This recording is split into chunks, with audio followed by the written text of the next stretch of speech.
Alfonso Cuarón is a filmmaker who understands the very intricacies of cinema. In his filmography, he's established his competence in so many aspects of the filmmaking process that I think he's as close to a master of filmmaking that I've come across yet.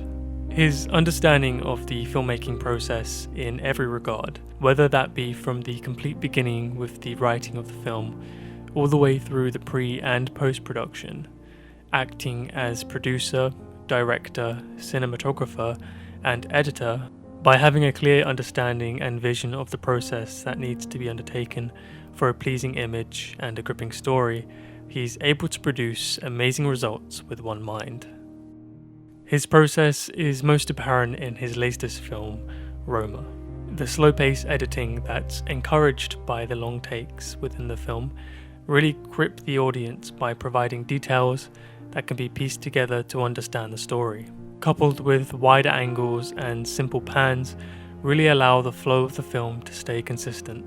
Much like the characters of the story itself is based so much on his own experiences as a child, growing up in Colonia Roma in Mexico.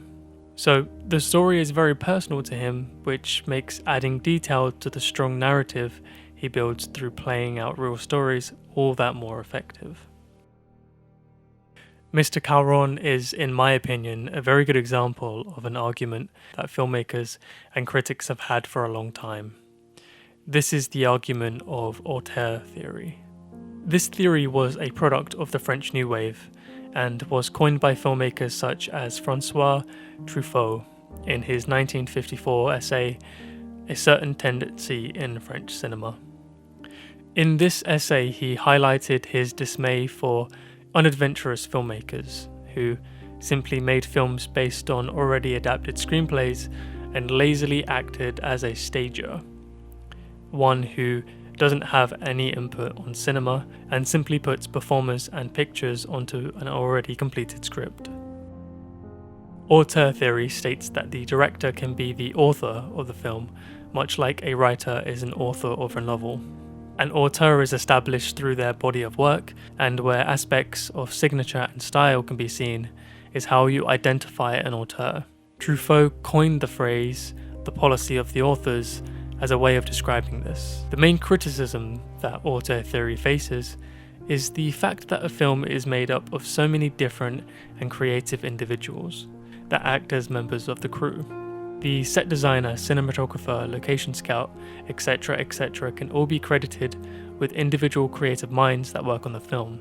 Having all of these variables to consider, it's largely difficult for a director to have complete control on the way that each department handles itself.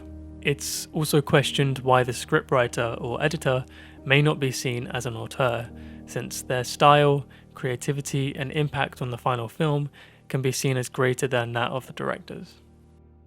So, why would I say that Alfonso Cuarón is one of the greatest established auteurs in contemporary cinema? Like Truffaut said, it's the filmmaker's body of work that establishes their status of being an auteur, and the consistent methods of filmmaking as well as the ideas and themes that they get across in their work. So, what does Mr. Cuarón do? One way that he enhances his films is through the use of natural sounds and incidental background music that pours from the setting surrounding the characters. This is normally known as wild track, where sound is recorded on location to add authenticity and to make the scene more compelling.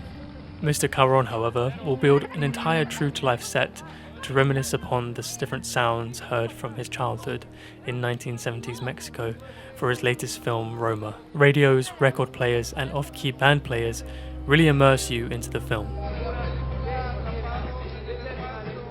These are all aspects that were purposely chosen in order to add a level of immersion into the story. This method of real sounds from the scene can be heard in other films, such as Gravity, where each character may only hear the sounds in the place that they inhabit. Even something as loud as an explosion, the audience and characters are limited in what they can hear.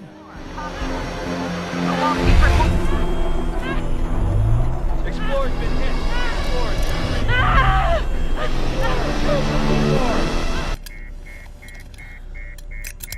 Shut up. The long takes that Mr. Caron utilizes in his films are definitely an amazing way to immerse the audience into the environment that the characters inhabit. He utilizes tracking shots that follow his characters and display so much detail that very little has to be done for the audience to understand major aspects of the story. Mr. Caron spoke about his decision to not include his signature dolly shots moving in and out of the frame in his latest film Roma, since they're very subjective camera moves, and so he would rather use fluid long takes and slow, inconspicuous pans to enhance the naturalistic tone of the film. By letting the scene play out, the actors are put into the spotlight and drive the story through powerful performances. If you were to choose to use lots of cuts and editing around these scenes, the fluidity of the scene will be lost. Quite often in these scenes, tension will build up as the take gets longer, and in some cases, de-escalate tension within the same take.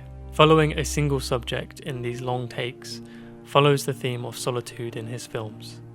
While his films will often feature a variety of interesting characters, ultimately there is a single subject that the narrative surrounds, where they're often found lonely with no explanation or direction to go. They're lost in many cases of the word, and so the story focuses a lot on their journey of discovery and finding their way in life. I believe that Alfonso Cuarón is an auteur not only because of the recognizable traits in each of his films, but because of his understanding of how each of them are connected.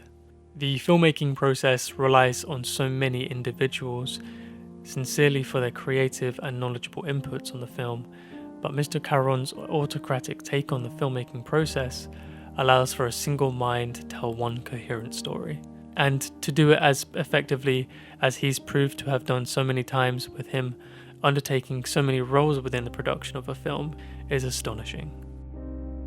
He truly is an auteur, and I wish him the best of luck in the 91st Academy Awards.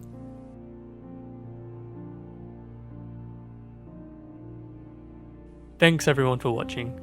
If you liked the video, then please feel free to leave a rating, and you can of course subscribe to see more. For the first time, I'll also let you know that you can follow me on Twitter to see more of me. Last time I asked you to write, "Live long and prosper," to tell me that you got to the end of the video. This time I'd like you to write, "The show must go on," to tell me the same thing. Again, my name is James Hayes, and thank you for watching. I'll see you next time.